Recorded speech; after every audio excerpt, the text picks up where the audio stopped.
Bueno, abierto.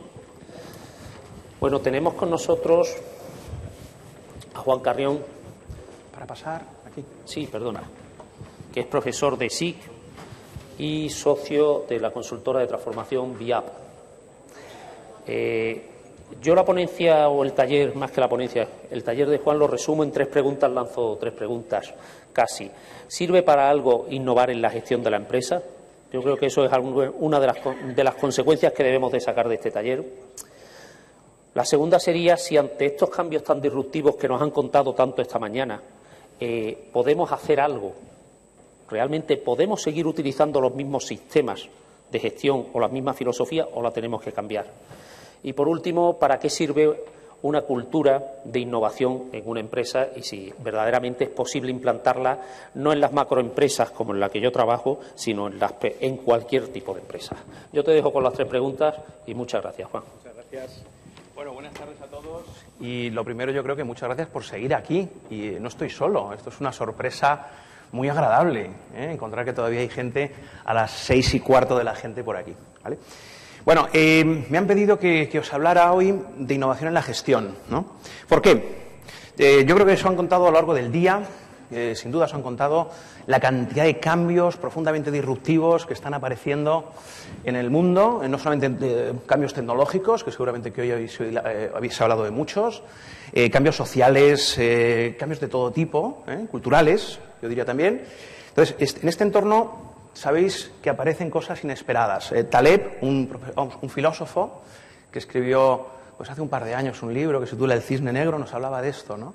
De lo difícil que es predecir el futuro, ¿no? Basándose en el pasado, porque nos aparecen montones de cosas, montones de sucesos inesperados, montones de empresas inesperadas, que se convierten en auténticos cisnes negros para nosotros. Un cisne negro sería esa cosa inesperada, eso que nunca pensamos que nos va a pasar. La misma crisis, por ejemplo, podríamos considerar que es un cisne negro, ¿no?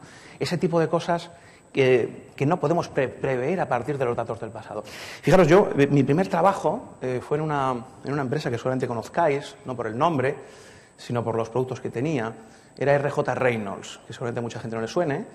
Esto es Winston Camel y Gold Coast, ¿no? ¿Y para qué me contrataron? Esto ya hace casi 20 años. Pues me contrataron para hacer previsiones de ventas, con modelos econométricos alucinantes de estos que recuerdo que me encantaban hace 20 años, ¿no? Y descubrí una cosa fascinante, que es que nunca acertaba, ¿no? Es así. Es decir, además el jefe de ventas, un tío que no había estudiado ni estadística ni nada por el estilo, hacía así con el dedo y acertaba 1000 veces más que yo.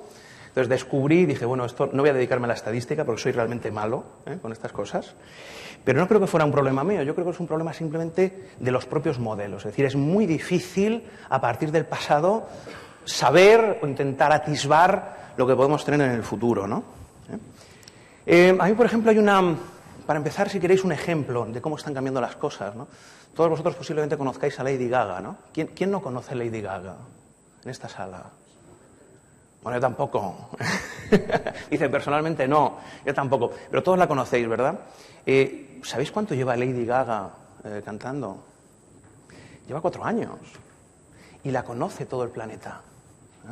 Y además es una de las cantantes más exitosas del planeta. Creo que además es la que mejor utiliza todos los medios 2.0, Twitter. Creo que es la persona que más seguidores tiene en Twitter, la persona que más seguidores tiene en Facebook o de las que más seguidores tienen en el planeta. Y además, fijaros que no habréis visto mucho a Lady Gaga en televisión, por ejemplo. O sea, Lady Gaga la conocemos de Internet, ¿sí o no? O sea, no sale especialmente en los medios clásicos, no se publicita, pero es una de las artistas que más dinero gana en el planeta. Además, está considerada la persona más creativa del planeta. El año pasado, en todos los rankings de creatividad, salía Lady Gaga. No sé si para ser creativo hay que ponerse filetes en el cuerpo y estas cosas, como hace ella. Claro, lo primero que hizo Lady Gaga, hace 4 años, cuando ganó su primer $1.000.000, fue contratar un equipo creativo. Este equipo montó una empresa que se llama House of Gaga. Y es un equipo de unas 30 personas, más o menos, profundamente creativas, que la ayudan a montar todos sus espectáculos. Bueno, sabéis también que desde hace un año Lady Gaga es la directora creativa de Polaroid y está diseñando productos para Polaroid. Por cierto, su madre dice que este es el primer trabajo de verdad que tiene la chica, que tiene una nómina. Esto es cosas curiosas, puede ganar 60 millones de dólares todos los años, ¿no? Pero para la madre es más importante la primera nómina de su hija, que los 65 millones de dólares, ¿no? Una cosa sorprendente, ¿verdad? Bien, fijaros, la revista Fortune dice que no es la nueva Madonna, dice que Lady Gaga es un nuevo modelo en la propia industria musical, es decir, ha roto completamente los modelos clásicos de la música, y fijaros, en un sector como el de la música, que ahora mismo todo el mundo se queja de la piratería, de miles de cosas, ella es capaz de hacer cosas diferentes, salirse completamente de lo establecido, de los modelos clásicos, y generar muchísimo dinero. Yo creo que el problema que tenemos ahora mismo, no solamente en España, sino en el mundo, es que la mayoría de las empresas no salen para nada del siempre lo hemos hecho así. Esto es un drama. Esto es un drama. Y no solamente con la tecnología, porque habéis estado hablando muchísimo de tecnología, de muchísimas cosas. Ahora, por ejemplo, al final habría preguntas sobre temas de cultura organizativa. De esto vamos a hablar ahora. Es decir, cómo son las culturas en las organizaciones y por qué son así. Porque podemos meter montones de tecnología en una organización. Podemos intentar hacer todo tipo de cosas, vamos a decir, innovadoras, pero puede ser que el ADN de la organización no asuma nada de esto. Yo he visto muchísimos proyectos fracasar en organizaciones pequeñas, grandes, proyectos de tecnología, tanto montar un ERP, montar un CRM, y muchos consultores de tecnología parecía que te decían que si tú tenías un determinado software, tú ibas a poder hacer algo en tu organización. Y esto es mentira. Es decir, la mayoría de los proyectos, por ejemplo, de CRM, sabéis que fracasan, en torno al 65% de los proyectos, no fracasan porque el software no funcione. Fracasan porque las personas y las culturas no funcionan. Es decir, es muy difícil decirle, por ejemplo, a un comercial que toda la vida ha estado utilizando un Excel, que de repente empieza a utilizar una herramienta de Salesforce Automation, de gestión de la fuerza de ventas, una herramienta donde que tiene su agenda, donde tiene que ir haciendo reporting de sus visitas, pero no solamente por el miedo a la tecnología, que puede ser en algunos casos. Es otro tipo de miedo. Hablabais antes también de miedo. Es decir, tenemos que analizar qué pasa dentro de las organizaciones, qué miedos tenemos dentro de las organizaciones ante el cambio. Y estos son temas realmente muy culturales, ¿vale? Entonces, lo que está claro es que tenemos que empezar a pensar, y no solamente en las grandes empresas, también en las pymes, oye, ¿qué recetas, qué modelos de negocio, qué estructuras organizativas, qué redes comerciales, lo que queráis, qué cosas tenemos que cambiar? Porque es que a lo mejor no está preparada la organización para el futuro. Y las recetas del pasado no nos van a asegurar el futuro. Yo creo que en esto estaremos todos de acuerdo. Claro, es un amiguete mío, Mariano, este amigo hizo un MBA, hizo un montón de cosas, un tío muy listo. Su padre era el presidente y fundador de una empresa de construcción de toda la vida y tal y cual, no muy grande, una cosa mediana. Y el tío se pasó 3 años trabajando con él y al final lo dejó, ¿no? Porque no soportaba a su padre, porque no le dejaba hacer nada, porque cualquier nueva idea, oye, vamos a segmentar los clientes de otra forma, da igual, ¡no! Aquí este modelo nos ha funcionado hace 20 años y así moriremos. Y es verdad, vas a morir haciendo lo mismo. Ahí, con tus recetitas de siempre y tus cositas de siempre. Es decir, estamos abocados al fracaso si no cambiamos cosas en las organizaciones. Pero cosas realmente muy serias son las que hay que cuestionarse. Por ejemplo, tenemos, fijaros, hace poco leía una entrevista a Henry Mitchell, que los que habéis estudiado empresariales o cosas así, seguramente recordáis, que es el padre del diseño organizativo, el padre de las estructuras organizativas, ¿no? Y el tío decía que tiráramos a la basura todos sus libros, pero directamente a la basura. Dice, no valen para nada. Y estos son los libros que normalmente le contamos a la gente en los MBAs, en dirección de empresas y en sitios de estos, ¿no? Es que tenemos que cuestionarnos hasta las formas de estructurarnos. Viejas ideas como la jerarquía masiva. Me he encontrado empresas donde hay departamentos de 10 personas que cuelgan en línea a los 10. Acojonante. El único que trabaja es el de abajo, ¿no? Los demás son todo managers.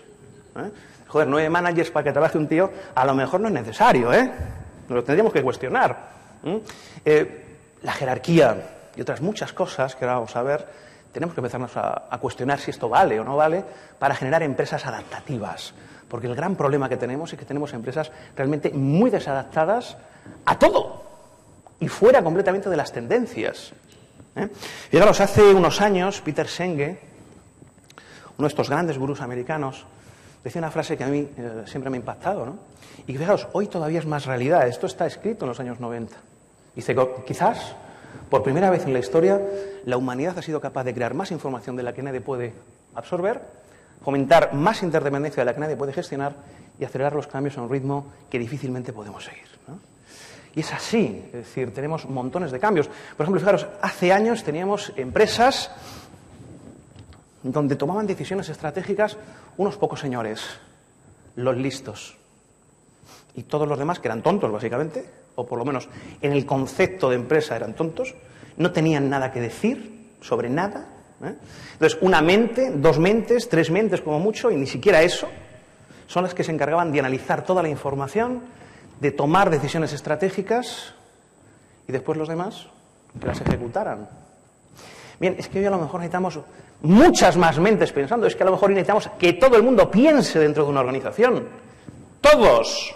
Esto es muy raro, ya lo sé. O sea, incluso para mucha gente, para muchos trabajadores, decir, oye, yo tengo que pensar en algo. O sea, esto no consiste en ir a un sitio a estar. Curiosamente hay mucha gente que piensa que este es el concepto de trabajo. Estar en un sitio 8 horas, ¿no? Y esto es lo que la gente entiende, y esto es lo que incluso mucha gente piensa, incluso directivos piensan. Y es increíble estas concepciones, son increíbles. Fijaros, por ir cuestionando algunas cosas más. Posiblemente todos sabéis, si recordamos nuestro pasado por el instituto, todos sabréis si somos neandertales o cromañones, ¿no? ¿Qué somos? ¿Somos neandertales o cromañones? ¿Os acordáis? Nosotros, Homo sapiens sapiens. ¿Os acordáis alguno o no? ¿Qué pensáis que somos, neandertales o cromañones? Veo por ahí alguna risa. ¿Tú qué dirías? ¿Cromañones? ¿Hay alguno que piense que somos neandertales? Insulta más cromañón que neandertal, ¿eh? O sea, esto hay que tener cuidado, ¿eh? ¿Vale? Bueno, es verdad, somos cromañones. Fijaros, los antropólogos, seguramente conocéis a Arzuaga y a otros muchos, uno de los grandes temas de la antropología, de la paleontología, es por qué desaparecen los neandertales. Si los neandertales eran más fuertes que nosotros, más altos, es decir, eran tíos pues, de unos 70 y tantos, unos 80, 120 kilos, puro músculo, o sea, malas bestias, ¿eh? Y encima tienen una cabeza con un cerebro más grande que el nuestro. Nosotros tenemos un cerebro de 1.300 centímetros cúbicos y los neandertales tienen un cerebro de 1.800. Y esta gente ha desaparecido. También hay mucha gente que piensa que la evolución fue lineal, ¿no? Es decir, que hubo un tipo de ser humano y que pum, pum, pum, hasta llegar a nosotros. Esto es mentira. En la Tierra, en este planeta, ha habido diferentes tipos de seres humanos y nosotros hemos convivido con varios tipos. Uno de ellos eran los neandertales. Había otro cuyo nombre no recuerdo, ¿eh? Por difícil, ¿eh? Entonces, nosotros hemos convivido miles y miles de años con los neandertales. Y la gran pregunta de los paleontólogos es ¿por qué esta gente desaparece? Si eran más fuertes que nosotros y más inteligentes que nosotros, teóricamente, ¿no? Pues fijaros, la gran diferencia, según dicen los paleontólogos, era el entorno social de unos y otros. Bueno, hay un profesor de Londres que se llama Damon Collins, que él afirma que, bueno, como tenían la cabeza tan grande, pues a lo mejor los neandertales no salían bien por el canal del parto, por el útero, y entonces, bueno, pues básicamente que se murieron por cabezones, podríamos decir, ¿no? Esta es una hipótesis, y seguramente tenga algo de verdad, pero lo que dice Arzuaga y otros es que la gran diferencia era social, los entornos sociales en los que nos movíamos unos y otros. Por ejemplo, ¿cómo eran los entornos sociales? Primero, nosotros, por ejemplo, éramos colaborativos. Y digo éramos porque a lo mejor ya no lo somos tanto. Éramos colaborativos. O sea, tú veías a otro neandertal por ahí, perdón, a otro cromañón por ahí, y le invitabas a algo. Dices, tómate un cafetito conmigo y tal, ¿eh? Entonces, ese tipo, a lo mejor se pasaba un día contigo y te contaba cosas, y tú le contabas cosas, y creábamos conocimiento entre los dos, e innovábamos y generábamos ideas mixtas con los que sabíamos unos y otros. Además, estas habilidades sociales que teníamos hacían que las innovaciones se desplazaran mucho más rápido, ¿eh? Es decir, nosotros éramos mucho más innovadores como especie porque éramos básicamente gente sociable, es decir, hablábamos. Y también por eso desarrollamos más el lenguaje. Se sabe hace año y medio, 2 años, que los neandertales también podían hablar, pero que tenían un lenguaje muy básico. ¿Por qué? Porque si tienes una persona sociable, por decirlo así, si no, ¿para qué coño vas a hablar? Perdóname el taco, ¿eh? ¿Para qué vas a desarrollar un lenguaje rico? ¿verdad? Bueno, pues quizás esto lo hemos ido perdiendo. También había más diferencias. Por ejemplo, nuestra capacidad para futurizar. Nosotros teníamos la capacidad para futurizar, los neandertales no. Entonces, por ejemplo, iba a llegar el invierno, ¿y qué hacíamos nosotros? Dice, coño, va a llegar el invierno, vámonos al sur. ¿No? Los neandertales no. O sea, a los neandertales el invierno les cogía directamente allí a -5 grados. Morían más. ¿Vale? Nosotros nos habíamos ido con un poquito de proactividad al sur. ¿Qué pasaba con esto de futurizar? Pues que tampoco tenían miedo los neandertales. Entonces llegaba un león, se les ponía un león delante y decían, coño, con un par de cojones, vamos a matar al león. ¡Morían! Nosotros decíamos, un león, te ibas echando leches, venías con 5 amiguitos, 5 lanzas y matábamos al león. ¿Vale? Sobrevivíamos más quizá por esta capacidad para futurizar y para ver nuestra propia muerte. Pues este es uno de los grandes temas también en el mundo de la empresa. Nuestra propia muerte. Las empresas se mueren mucho. Y no necesariamente por la crisis, que también. Pero es que ya antes las empresas se morían mucho. Pero incluso empresas grandes. Sari de Geus hace 10 años hizo un estudio curiosísimo, que era coger empresas que estaban en el Fortune 500 hace 20 años, es decir, en el año 80, y oye, y el tío dijo, vamos a ver, ¿cuántas empresas que estaban en el año 80 ahí están ahora en el año 2000? Y descubrió que de las empresas que estaban allí, las que se mantenían, eran en torno al 60 y tantos %, es decir, el 33% de las grandes empresas morían en periodos de 20 años. Sabéis también que las pymes mueren mucho. La vida media de una pyme en España, bueno, el primer año quiebran muchísimas. Y después, a los 5 años, ya es una especie de milagro seguir vivo, ¿no? En este país, al menos. ¿Y por qué? Bueno, hay muchas razones, ¿no? Pero una de ellas es, a veces, la incapacidad para cambiar. La incapacidad para aprender, la incapacidad para futurizar, la incapacidad para comunicarnos, para crear redes de colaboración, incluso redes de colaboración dentro de la propia organización. Hay muchas empresas, además, que se han dedicado, y yo creo que aquí más grandes empresas, en la pequeña esto es más raro, en la gran empresa, por ejemplo, se han dedicado a hacer que la gente dentro de la empresa se mate. Durante años. O sea, en los años 90, por ejemplo, había consultoras americanas que decían, oye, el mejor modelo de gestión es conseguir que toda esta gente que están aquí se maten entre ellos. Motorola, por ejemplo, tiene un modelo de este tipo. Kodak, Orange ahora lo ha cambiado. Pero muchas empresas lo tienen. Es decir, hacemos evaluación del desempeño por campana de Gauss, retribución por campana de Gauss, cositas de este tipo, tal y cual, y ya que se maten entre ellos. Y así serán a lo mejor eficientes, ¿no? Es decir, cero colaboración. Esto no funciona. Ya hemos visto que muchas empresas han quebrado, posiblemente, por este tipo de modelos de gestión. Yo soy convencido de la colaboración. Por al final, hay otra gran pregunta que hacerse. ¿Y cómo es posible que teniendo personas inteligentes dentro de una organización, la organización en su conjunto sea idiota? No sé si alguna vez os lo habéis planteado. Es decir, oye, hay gente muy lista aquí. Pensar en Motorola mismo, no os he contado el caso, pero es un caso clásico. Motorola tenía ingenieros y tenía gente increíblemente inteligente. Pero ¿sabéis dónde está Motorola hoy, no? En manos de Google, por 2 durillos. Y Motorola hace 10 años era Dios dentro de los mercados. Y tener un modelo muy de confrontación entre divisiones, áreas, etcétera, etcétera, ¿no? Entonces, al final tienes un montón de gente inteligente haciendo el tonto en una organización porque es incapaz para colaborar, porque es incapaz de pensar de forma conjunta, ¿no? Claro, un ejemplo clásico, si queréis, de inteligencia colectiva, lo tenemos, no sé si recordáis, el submarino Scorpio. Este submarino se perdió en los años 70, pero creo que fue a finales de los 60. Se perdió en las aguas del Atlántico, submarino nuclear americano, ¿no? Claro, no puedes dejar un submarino nuclear por ahí en medio del océano. Es decir, supongo que la gente se moriría, pero claro, el submarino estaría ahí debajo, habría que ir a rescatarlo. Y necesitaban saber dónde estaba el submarino. Entonces, el gobierno americano cogió a 5 o 6 expertos, y les preguntó, oye, estos son los datos que tenemos sobre la posición del submarino, ¿dónde puede estar? Y dijeron, pues 5 o 6 localizaciones, ¿no? Entonces fueron a las 5 o 6 localizaciones y ninguno acertó, es decir, no estaba el submarino allí. Pero a alguien se le ocurrió meter el tema de valles por ahí en medio y decir, oye, vamos a hacer un punto equidistante de las 5, ¿no? Y allí estaba el submarino. Es decir, ninguno de los 5 expertos tenía la solución, pero entre los 5 tenían la solución. ¿Vale? Otro caso, por ejemplo, de inteligencia colectiva. Incluso a lo mejor hoy habéis hablado de innovación abierta, estabais hablando de temas de 2.0. Es curioso, la gente es capaz de colaborar en blogs, en wikis, en 1000 sitios, fuera de su organización, fuera de su empresa, pero es incapaz de colaborar con sus compañeros dentro de su organización. Esto es fascinante.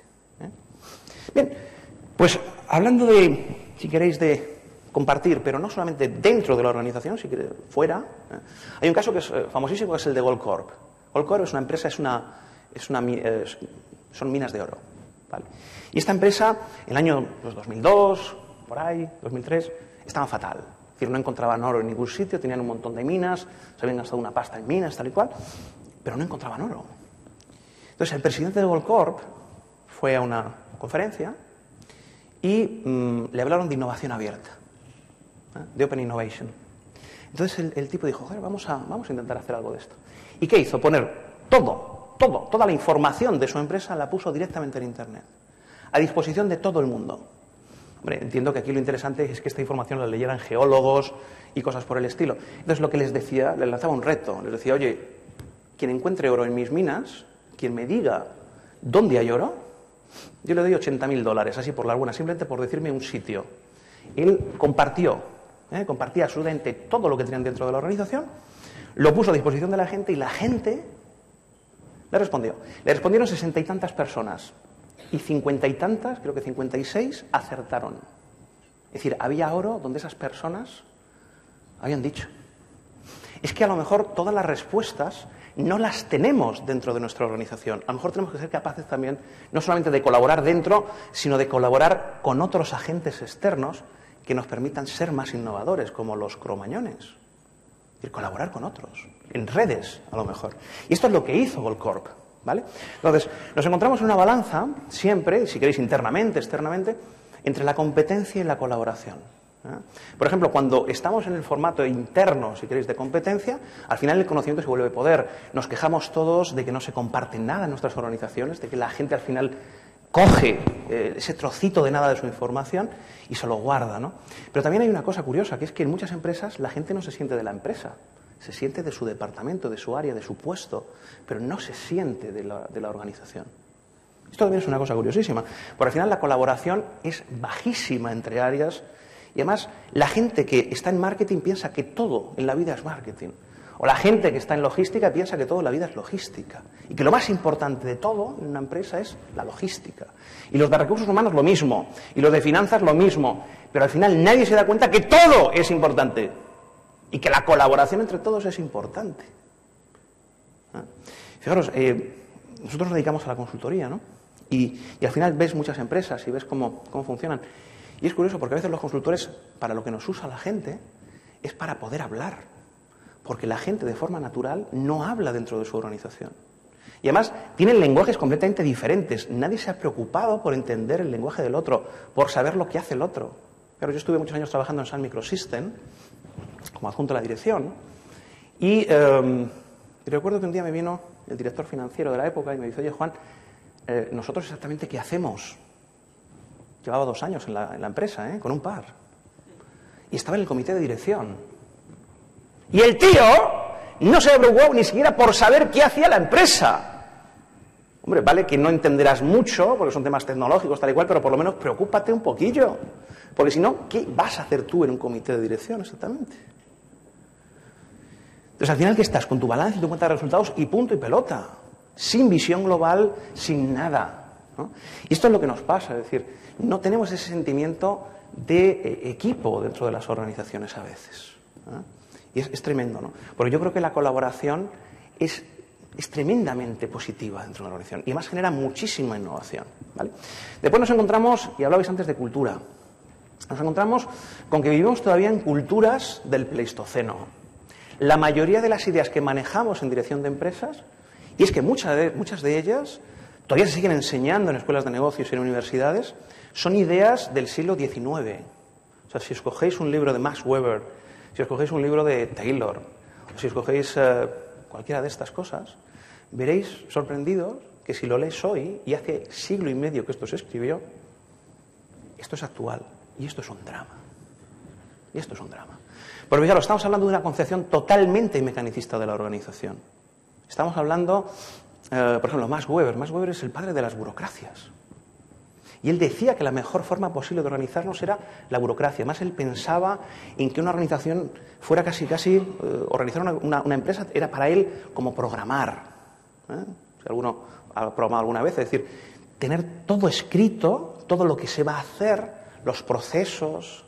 Esto está bien, ¿no? Es decir, como os digo ahí, la clave en esta época era la obediencia, la disciplina, la programación, la planificación, que todo estuviera totalmente cerradito, para que la gente a poder ser no pensara. ¿Vale? Entonces, claro, en este tipo de organizaciones, cosas como las que os pongo ahí, eran muy raras. O sea, ¿cómo vas a hablar en este tipo de sitios ni de talento, ni de innovación, ni yo diría ni de pensamiento, ni de marketing, ni de riesgo, ni de nada? Es decir, estas organizaciones mecánicas están pensadas simplemente para generar, entre comillas, esclavos. Gente que a poder ser no piense, ¿no? Y acordaros que esto ya lo decía Ford, joder, pido un par de brazos y me vienen con un cerebro, ¿no? Qué mala suerte, ¿eh? Bien, diréis, esto no pasa hoy, esto pasa hoy. Y además, a lo mejor no estamos en entornos de producción, que es donde se generaron estas ideas, no estamos en entornos de producción, pero da igual, tenemos las mismas puñeteras ideas, las mismas, ¿eh? Seguimos pensando que lo mejor es la hiperespecialización, cuando, hombre, no estaría mal tener alguna pequeña visión global. Seguimos pensando que todo es la estandarización, la escalabilidad, la eficiencia, la jerarquía, los puestos, las tareas. Bueno, algunas de estas cosas a lo mejor las podemos mantener, pero a lo mejor otras muchas habría que repensarlas.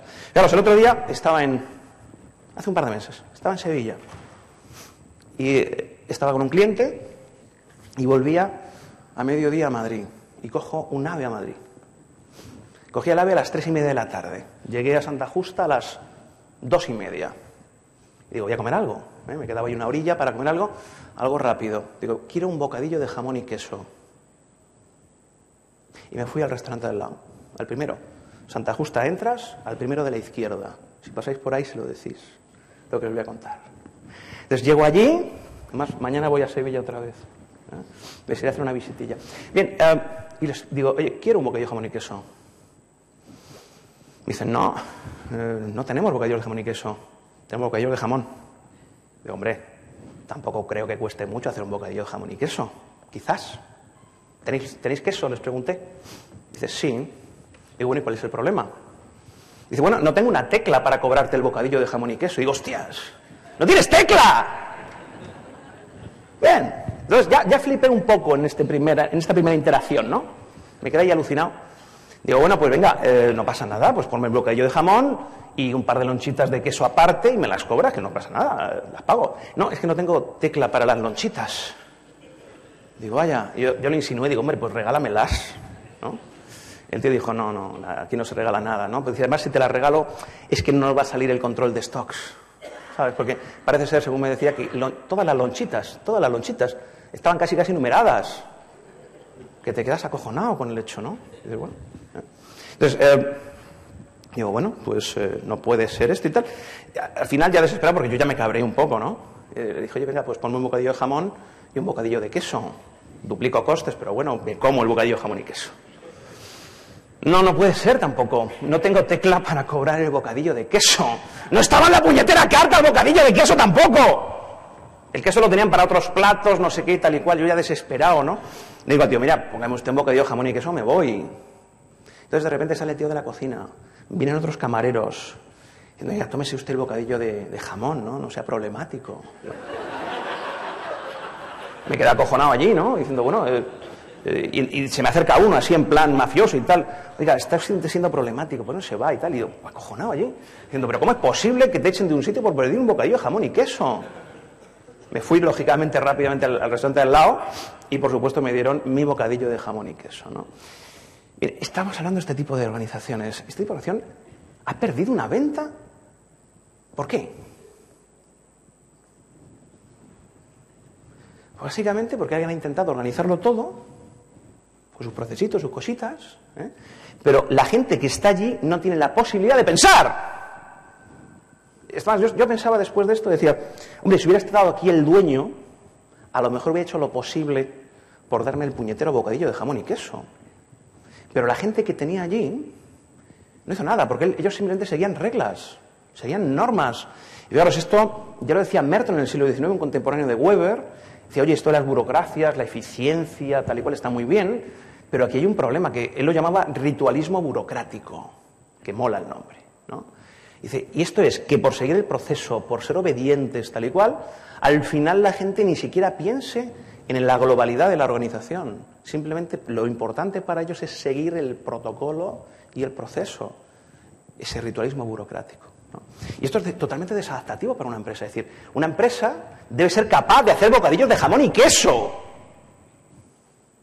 como sea, pero habrá que hacerlo bocadillos de jamón y queso en una situación así, ¿no? Entonces, fijaros que también nos hemos metido en ideas muy raras en los años 90, incluso ahora. Nos parece que el gran mantra de la dirección de empresas es la calidad total, tener esos 9000 y gilipolleces similares. Hombre, está bien tener procesos, hay que tenerlos, pero es que a lo mejor nos hemos pasado. Es que a lo mejor lo que tenemos que hacer ahora es simplificar toda esa porquería que hemos generado dentro de las organizaciones, porque al final todo se vuelve tan lento, en empresas grandes, pero también en empresas pequeñas, que al final también empiezan a meter montones de ritualismo burocrático dentro y que hace imposible que se muevan, ¿eh? Y nos quedamos atrapados en el tiempo, es decir, nos quedamos atrapados en las ideas del siglo XIX, ¿vale? Por ejemplo, ahora están apareciendo otras empresas que son mucho más adaptativas que estas que tienen estas viejas ideas del siglo XIX. Y no penséis que esas viejas ideas son fáciles de quitar, ¿eh? Es decir, quitárnoslas de encima es muy difícil, ¿eh? Procesos, jerarquía, todas estas cosas son tremendas, ¿no? Entonces, estas nuevas empresas, que son además las que están liderando el mercado hoy, o sea, pensar, no sé si todos conocéis Google, por supuesto, no voy a hablar de Google, pero a lo mejor conocéis también Sanlux, una agencia publicitaria del Reino Unido, una de las mayores agencias del planeta. A lo mejor conocéis Senco, que es una empresa brasileña increíble, líder mundial en 8 sectores, una empresa industrial con producción. Bueno, pues si os metéis en Internet y buscáis cosas sobre estas empresas, veréis que no tienen nada que ver lo que hacen con lo que hacen la mayoría de las empresas. No se organizan igual. Fijaros, por ejemplo, en una cosa curiosísima, en Sanlux todos son socios, pero hasta el becario. O sea, en cuanto entran allí son socios. Y han visto que no tienen nada que ver. Bueno, yo esto también lo descubrí cuando me fui de la gran multinacional a las empresas y monté una empresa mía, más pequeña. Te das cuenta que no es lo mismo ser socio que ser trabajador. No es lo mismo que trabajar por cuenta propia que por cuenta ajena. Bien, pues esto lo han descubierto también en Sanlux y han hecho a todo el mundo socio. No es una cooperativa, simplemente les hacen socios. Punto. Y la gente, bueno, no solamente es esto, ¿no? Si os informáis sobre Sanlux veréis lo increíble de todo lo que hacen, ¿no? Entonces, estas organizaciones, si queréis vamos a llamarlas 2.0, pero no estamos refiriendo a la tecnología, pero sí a los valores a lo mejor que están por detrás de la tecnología 2.0, la transparencia, la colaboración, etcétera, etcétera, ¿no? Estas empresas son mucho más rápidas, más flexibles, más ágiles, más innovadoras, más humanas, más colaborativas, ¿eh? Con grandísima capacidad de aprendizaje, ¿eh? Y con una cosa curiosa, con líderes diferentes, con líderes con valores diferentes. Y esto es muy difícil, porque además cuando nos han funcionado durante una serie de años una forma de pensar, una forma, un modelo de negocio, lo que sea, siempre pensamos que con eso vamos a vivir toda la vida, ¿no? Y es mentira. Es mentira. Incluso lo vemos en grandes empresas, ¿no? Vemos, yo qué sé, Kodak. Oye, es que en Kodak todos eran idiotas. Y eran miles de personas allí. Sabéis que Kodak está en la quiebra. Y hace 4 o 5 años era el líder de un sector. ¿Qué pasa ahí? O sea, ¿cómo es posible que estas culturas no vean? Bueno, pues es que una cultura organizativa te puede hacer no ver. Esto lo vamos a ver ahora, vamos a reflexionarlo. Pero puedes pensar que todo lo que tú haces sigue siendo válido. Y os aseguro que no.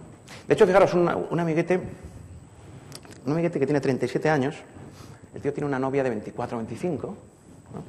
Que es una buena mezcla. ¿No? Y hace unos meses me contaba una cosa curiosa. Dice, mi novia, esta chica hizo una carrera, hizo un máster y se metió en una de las grandes consultoras del planeta, en una de las Big Four, ¿no? Donde toda la gente quiere estar, por lo menos en mi generación, ¿no? ¿Sabéis lo que tardó en salir de allí? ¿Sabéis lo que tardó en largarse, mandándoles a la mierda, además, de paso? 4 meses. La gente joven, por ejemplo, no quiere organizaciones 1.0 pleistocénicas. Se van. El talento se va. ¿Por qué? Porque esta gente tiene otros valores, ¿no?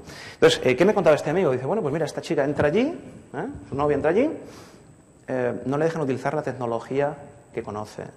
Se encuentra con jefes estirados, tremendos.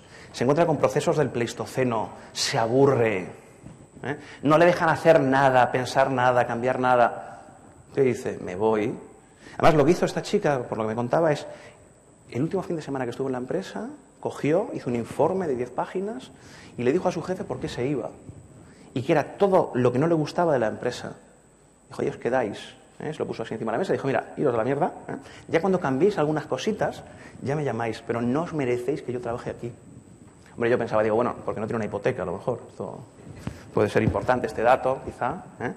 Pero, ¿qué pasa? Que la gente joven no entiende la forma que tenemos de organizarnos. No entiende nuestras empresas. Y si lo pensamos bien, es que muchas cosas de las que hacemos van en contra de la inteligencia más elemental. Entonces, ¿dónde están estas empresas que os decía? Estas empresas más evolucionadas. Están en otros modelos mentales. Están pensando en cómo flexibilizarse.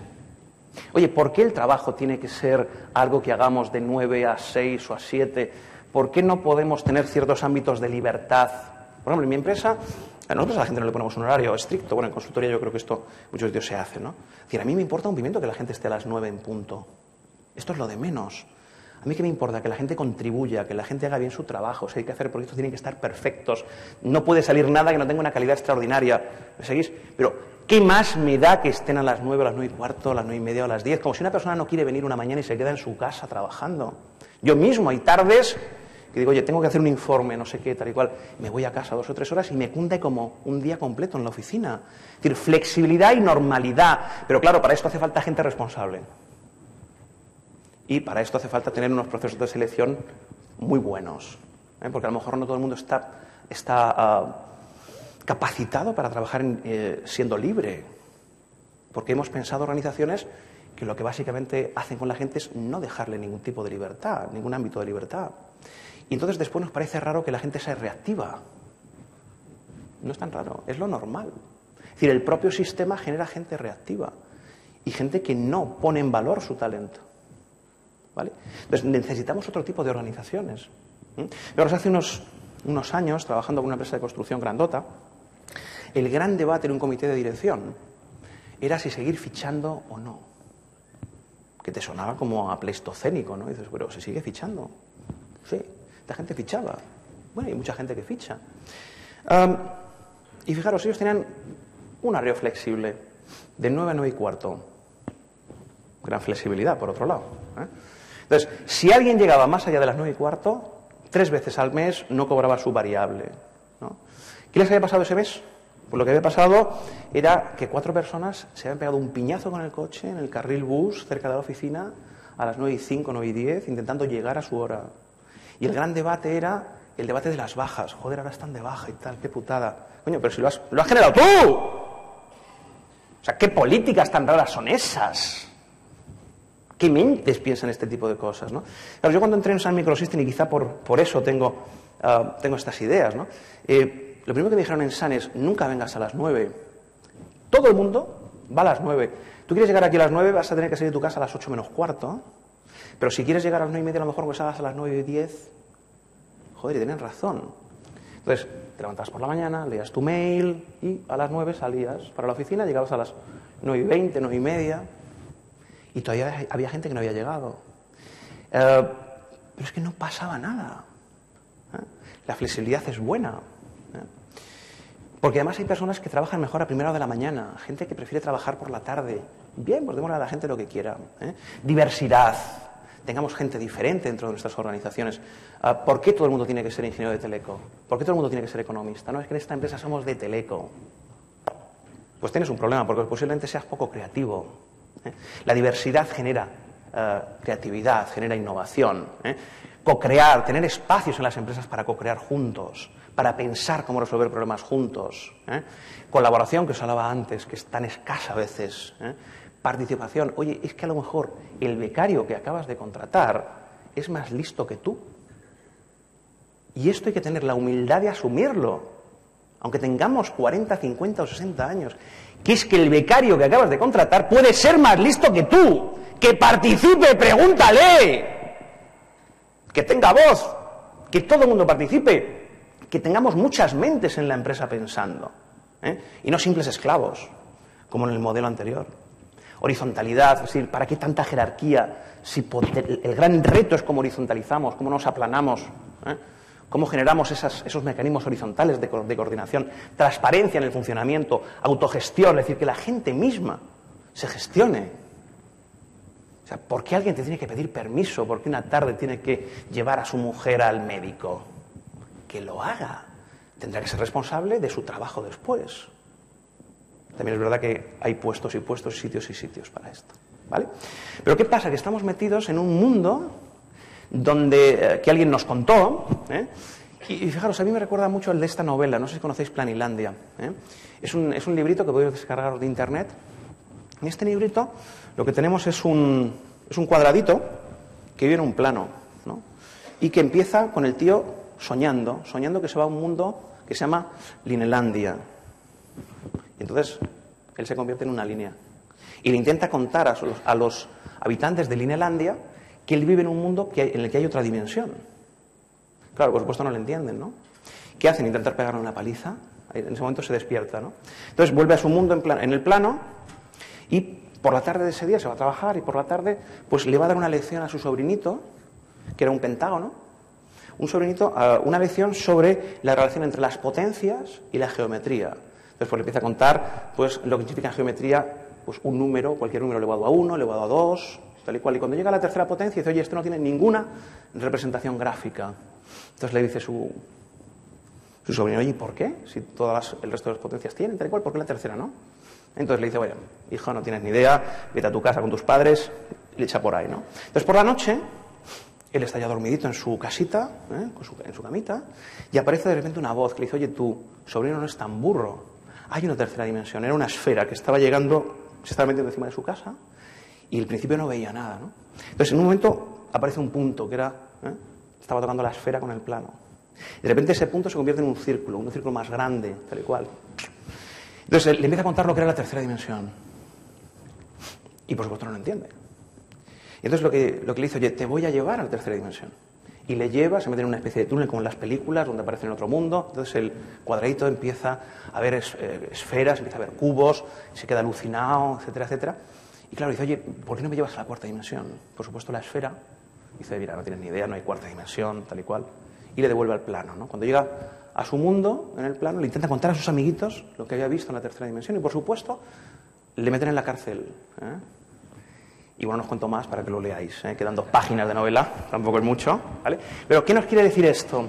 Lo que quiere decir esto es que cuando estamos metidos en un modelo mental, es muy difícil salir de él. Muy difícil.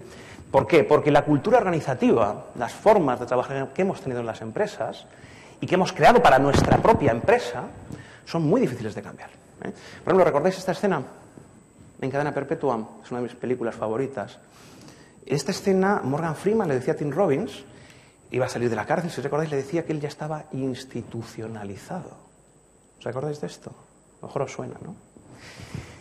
Bien, fijaros, la primera persona que empieza a hablar de cultura organizativa en el mundo de la empresa se llamaba Selnick, en los años 40, años 50, y no utilizaba la palabra cultura organizativa, utilizaba la expresión institucionalización, porque decía que la cultura nos institucionalizaba. ¿No? Claro, cuando estás atrapado por una cultura tiene 2 grandes componentes. Por un lado están el componente, si queréis, mental, que es lo que llamamos los antropólogos y sociólogos lo llaman memes. Los memes son nuestras creencias, nuestros valores, si queréis, un poco nuestros modelos mentales, ¿no? Y por otro lado están los comportamientos. Y esto, en el fondo, es la cultura. Es decir, hay comportamientos que se pueden hacer en una determinada empresa y otros no. Y los vamos aprendiendo. O hay cosas que se pueden creer en un sitio y cosas que no se pueden creer. Entonces, nuestro entorno social y cultural nos va metiendo ideas que nosotros aceptamos, pero sin pensar. De hecho, esto nos pasa durante toda la vida, Nuestra familia nos mete un montón de memes en la cabeza. Por ejemplo, el equipo de fútbol del que eres. Yo soy del Atleti, esto es una desgracia contra cualquiera. Esto te lo meten de pequeño. Y dices, joder, ¿y por qué no del Madrid? Que mola más. ¿Hay alguno del Atleti por aquí? Veo 3 o 4. Bueno, esto anima. Pero fijaros, ¿cómo te meten ese meme? Pues si tú eres, los que seáis padres, dices, quiero que mi niño sea del Madrid. Pues tú ya le vas diciendo que él es del Madrid. Si dice un día que es del Barça, le llevas al Bernabéu durante 3 meses seguidos, ahí con la banderita, el baloncito, y el niño, celebra el gol. Y el niño no quiere celebrarlo. Al final ya, con tal de que le quieras, dice que es del Madrid, ¿no? Y ya después no se acuerda, ya con 20 años es del Madrid el hombre, ¿no?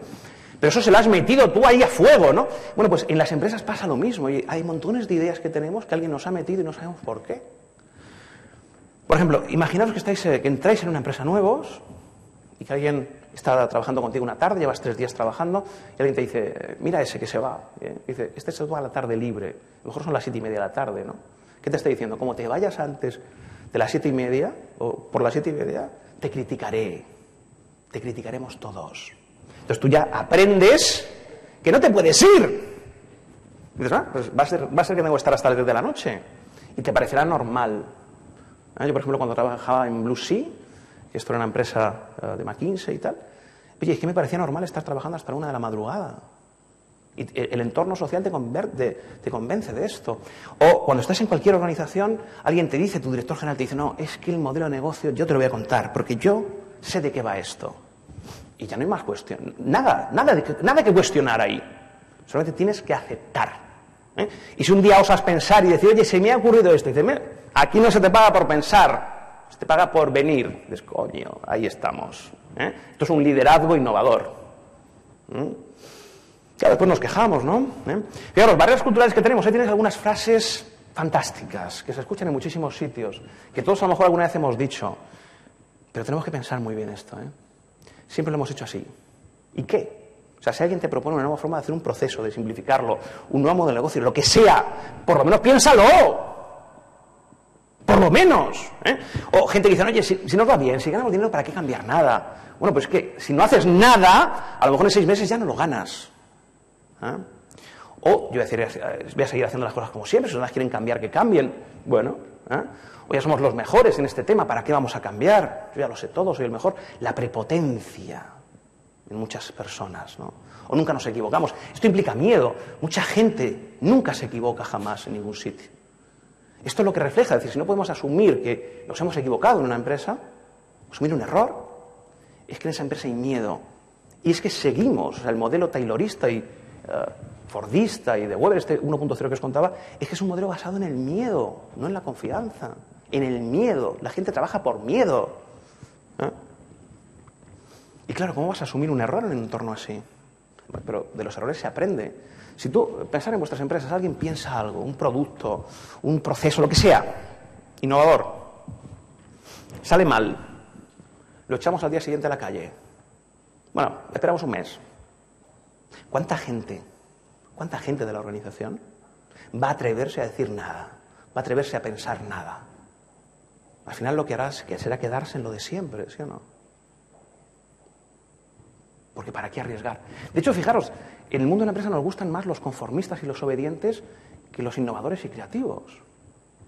Y además, por ejemplo, la gente con talento da un miedo atroz. Dices, joder, va a tener ideas, joder. Peligroso. Claro, Gary Hamel decía que esto ha cambiado. Es decir, la obediencia, la diligencia, en su escala de valores, decía, valen 0. Además dice, hay tanta gente obediente y diligente en el mundo, son tan baratos ya, porque la mayoría de las personas son así, son tan baratos, y además no va a aportar este tipo de personas ningún valor diferencial a la organización, simplemente van a cumplir con lo que hay que hacer. Pero nos hace falta gente que vaya más allá. Ahora hablaremos un momentito de esto, ¿no? Ahí tenéis más frases de estas famosas, ¿no? Aquí no se te paga por pensar, a mí no me pagan por pensar, etcétera, etcétera. ¿Vale? Al final, como os digo aquí, somos prisioneros de nuestros paradigmas y de nuestros miedos. ¿Y a qué tenemos miedo? Pues tenemos miedo a todo esto de aquí, a la supervivencia, al rechazo, al cambio, a la pérdida de poder, al fracaso. Este es el modelo de Pilar Jericó, de mi socia en VIAP. Y fijaros, el miedo al rechazo, por ejemplo. Bueno, esto del miedo tiene que ver con las motivaciones. Cada uno de nosotros tendría que pensar qué le motiva para ver cuál es su miedo asociado. Por ejemplo, si lo que te motiva es la afiliación, tu gran miedo es el rechazo. Si lo que te motiva es el poder, tu gran miedo es perderlo. Si lo que te motiva es el logro, por ejemplo, tu gran miedo es el fracaso. Entonces tenemos que analizar cuáles son nuestros miedos y los miedos que hay en las organizaciones. Hoy, por ejemplo, también es muy habitual el miedo a la supervivencia, ¿vale? Y al cambio, por supuesto. ¿De acuerdo? Ante el miedo, confianza. Pero generar confianza en una organización y compromiso es muy complicado porque se hace a lo largo del tiempo. Esto es como una pareja. Yo no puedo pedirle a otro que se comprometa si yo no me comprometo, no estés de acuerdo. Y a veces en las organizaciones empresariales pedimos compromiso sin darlo. Y para mucha gente, para muchos directivos, el otro día en LinkedIn discutía de esto con varias personas, decía, no, es que ahora la gente viene sin compromiso a la empresa. Digo, bueno, es que el compromiso te lo tienes que ganar, tío. La gente no viene de serie con el compromiso para ti, especialmente. Tú, que eres el directivo de esta empresa, que eres el dueño de esta empresa, tienes que ganarte el compromiso de la gente. La gente da compromiso cuando quiere, ¿vale? Y es verdad que la cultura a veces es muy difícil de cambiar, pero todos nosotros tenemos una responsabilidad, estemos en el puesto que estemos. Es decir, hay una responsabilidad personal en cómo cambiar las organizaciones actuales, ¿eh? Es decir, no podemos ser conformistas, tenemos que ser inteligentemente inconformistas. Además, los psicólogos sociales nos dicen que el inconformismo es raro, que solamente el 20% de las personas son más o menos inconformistas, que el 80% de la gente es profundamente conformista y nunca va a cuestionar nada. Estos valen para poco, como os decía antes, ¿eh? Por lo menos tendríamos que forzarles un poquito más, pero por lo menos no matemos a esos inconformistas. Bueno, hay dos tipos de inconformistas, los passion killers, que llamo yo, los que te matan la pasión, que esto es gente que siempre está en contra, ¿eh? Estos no aportan mucho tampoco. Pero si tenemos inconformistas positivos, esto es extraordinario. Alguien que dice, oye, esto no funciona. Y se me ocurre que podemos solucionarlo de esta forma. O no sé. Fijaros, hace años hicimos en VIAP un estudio sobre intraemprendedores, que más nos financió la Junta de Castilla y León. Y aquí lo que analizamos en este estudio era, en función del número de intraemprendedores que tienes en las empresas, si esto tiene alguna correlación con el éxito de las empresas. Los intraemprendedores son inconformistas, gente que sin tener poder lanza iniciativas, ideas. ¿Me seguís? Y lo que estuvimos haciendo en este proyecto fue identificar inconformistas dentro de 125 organizaciones. Y después hicimos un estudio correlacional. Simplemente decir, oye, número de inconformistas, resultados de la empresa. Pues no lo vais a creer, porque la correlación es brutal. Es decir, cuanto más inconformistas tenemos en la empresa, mejor le va a la empresa. ¿Vale? Y si queréis, para terminar, vamos a hablar de algunas ideas así rápidas sobre cómo podemos innovar en la gestión, ¿no? Primero, entender la importancia de las personas. También tenemos que conseguir entender que el éxito de la empresa va a depender de que la gente aprenda, desaprenda, e innove. Si el trabajo de todos no tiene que ver con esto, vamos mal, ¿eh? Ofrecer libertad, como os decía antes, exigir responsabilidad a las personas. Crear entornos en los que las personas no tengan miedo a probar, a sugerir cosas, ¿eh? Gestionar bien el miedo dentro de las organizaciones. Clave, no trabajar por horas, sino por contribuciones. No vale para nada estar 8 horas o 10 en un sitio si no hay contribuciones, ¿de acuerdo? También tener claro que las contribuciones no siempre son iguales, es decir, hay gente que pasa por malos momentos, ¿eh? Yo recuerdo el caso de un amigo que, oye, tuvo un divorcio, su mujer se quería separar de él, estaba muy enamorado. Bueno, 2 meses de malos, si queréis, de bajo desempeño en su organización, le llevaron a que le echaran. Oye, qué falta de humanidad. Es decir, todo el mundo va a tener malos momentos a lo largo de su vida. Por ejemplo, una de mis socias el año pasado también se divorció, tal y cual. Bien, pues los demás tuvimos que asumir carga de trabajo extra, sí. Que se quiere quedar una mañana llorando en su casa, que se quede. Es decir, hay momentos y momentos en las personas. Y que lo entiendan esto las organizaciones es clave. Porque además no todo el mundo puede hacer a lo mejor las mismas contribuciones eternamente, ¿vale? Gestionar bien las emociones dentro de las organizaciones, tanto a nivel individual como colectivo. Humildad con los éxitos, cierta incomodidad, ¿vale? Es decir, hemos conseguido hacer esto bien, bueno, pues vamos a ver si generamos nuevos retos, ¿eh? Fomentar la autocrítica constructiva. En muchos sitios no se puede hablar de determinadas cosas. Hay empresas donde hay temas tabús. Bien, habría que hablar de todo. ¿Que esto no funciona? A ver cómo lo solucionamos, pero hablar de todo, tener conversaciones generativas, donde la gente diga de verdad lo que piensa de las cosas, ¿eh? Fomentar la emergencia. A lo mejor no todo tiene que ser formalmente planificado. Hay montones de cosas que nos rompen la planificación. Generar entropía, es decir, un poquito de desorden, que la gente tenga cierta cosa para hacer cosas nuevas, ¿no? Simplificarlo todo, lo decía antes. Es que hemos hecho organizaciones demasiado complejas. Es que ahora el gran reto es simplificar todo lo que hemos hecho durante la última década, ¿eh? Incentivar la reflexión sobre tendencias, organizaciones, otros sectores, lo que sea, ¿eh? Entender que las ideas pueden surgir en cualquier sitio, lo que os decía del becario. es que el becario que acabas de contratar, como os decía, puede ser más listo que tú. Él puede tener grandes ideas. Pensar simplemente que la Barbie la creó una chica, Ruth Gessner, y esta chica llevaba un mes trabajando en Mattel y era administrativa. Y un día se hizo simplemente una pregunta, porque la innovación, lo que hace de la innovación es hacerse preguntas. Se hizo la pregunta, oye, ¿por qué todos los muñecos tienen que ser bebés? Y os parecerá curioso, pero cuando estás metido en un sector y llevas 25 años allí metido, no te haces ni una sola pregunta. Ni una. No cuestionas nada. Los bebés, los muñecos son bebés porque sí. Porque son bebés. Y ya tuvo esa capacidad. Fijaros, también es muy interesante traer gente de otros sectores a veces. Tenemos en este país, y si viajamos veremos que esto es una aberración.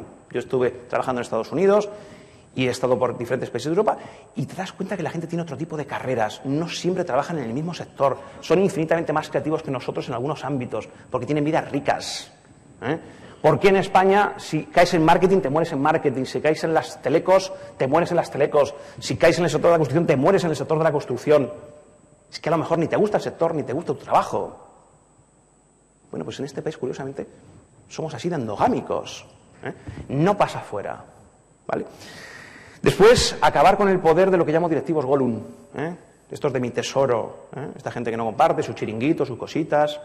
Lamentable forma de pensar. Pero bueno, y están perpetrando en las organizaciones. ¿Vale? Generar comunidades creativas. Más que burocracias aburridas, que la gente se divierta trabajando, que es importante, que haya pasión. Fomentar intercambios de ideas y conocimientos, esa cultura colaborativa. Fomentar encuentros entre personas de forma informal. Utilizar la tecnología para generar comunidades, para crear cosas. Contratar a algún que otro conformista positivo y apoyarlo. A estos innovadores que podemos tener en la empresa. Y desarrollar la capacidad para identificar ideas que tenemos en la organización y protegerlas de los mecanismos que las matan. ¿Vale? Y aquí la clave, y en un minuto acabamos, es el liderazgo. Fijaros, la clave está en la calidad del liderazgo. Malos directivos generan malos contextos, malos entornos. ¿Vale? Es decir, y esto es clave, el contexto, la cultura, el clima de trabajo que tenemos en las organizaciones. Nada de lo demás funcionará si esto no funciona. Si tenemos gente desmotivada, si tenemos líderes tóxicos, todo esto hará que la empresa muera, que se autodestruya. La gente además no quiere trabajar en ese tipo de condiciones, no quiere trabajar con estos malos jefes que además en España estamos en una posición muy mala de liderazgo a nivel mundial. Nuestra calidad de liderazgo estamos entre el 28 y el 30. Se hacen estudios sobre calidad de liderazgo en todos los países del mundo y estamos en el puesto 30. Ya somos, creo que la economía 12, éramos la octava, la novena, ¿no? Y cayendo. Pero seguimos estando muy atrás en calidad de liderazgo. Muy atrás. ¿Vale? Nos parecemos, si queréis, mucho a los chimpancés. No sé si conocéis a los chimpancés. Los chimpancés son monos muy, ¿cómo os diría yo? Brutales, ¿no? Muy jerárquicos, violentos, bruscos, ambiciosos, manipuladores. Por ejemplo, Sapolsky, un profesor de Stanford, hizo un estudio sobre los chimpancés y se dio cuenta un poco de esto, ¿no? Cómo funcionaban. Ellos funcionan en su jerarquía a través del miedo. Entonces, por ejemplo, un grupo de 25 chimpancés tiene 7-8 niveles jerárquicos. Esto ya, para empezar, es raro, ¿no? Son como nosotros. Entonces, el macho alfa, que es el jefe, por supuesto, lo identificas fácilmente. Es el que más hostias reparte. Esto es así. ¿Vale? Y dices, joder, el macho alfa. Entonces, por ejemplo, un día estaba por allí por África el hombre y observa a uno de estos machos alfa diciéndole a un mono, si queréis, de nivel 2, le dice, oye, hay que ir a cazar, por comida. Si queréis, este sería nuestro mono director comercial, ¿no? Entonces el hombre se coge a 3 o 4 de nivel 3 y se los lleva todo el día por ahí a buscar comida, a cazar, tal y cual, ¿no? Vuelven, mira el macho alfa y dice, poco. ¿Qué hace? Le pega de hostias al director comercial, ¿no? Así que no le mata. Está 3 o 4 días este mono director comercial jodido ahí, tal, se recupera a la semana y lo que observa Sapolsky es que lo que hace en cuanto está medio bien, es ir a buscar un mono de nivel 3. ¿Para qué? Para pegarle de hostias. Pero además lo hace con el primero que ve, o sea, lo hace al puñetero azar. Dice uno de nivel 3, raca. Y lo que descubre después Sapolsky es que esto llega hasta el nivel 7, hasta el mono becario, ¿no? Que de repente a los 25 días de la historia se encuentra que le pega una paliza. ¿Por qué? Ni puta idea. O sea, esta es la polución organizativa que va cayendo, ¿no? Y es que somos a veces así, ¿no? Por ejemplo, hay otros monos que a mí me gustan más, que son los bonobos, que estos son monos muy curiosos, porque cuando tienen un problema, en vez de pegarse, hacen el amor. Además, les da igual el sexo. O sea, son bisexuales, ¿no? Que tenemos ras. Una cosa exagerada, monofelices, ¿eh? Monofelices estos.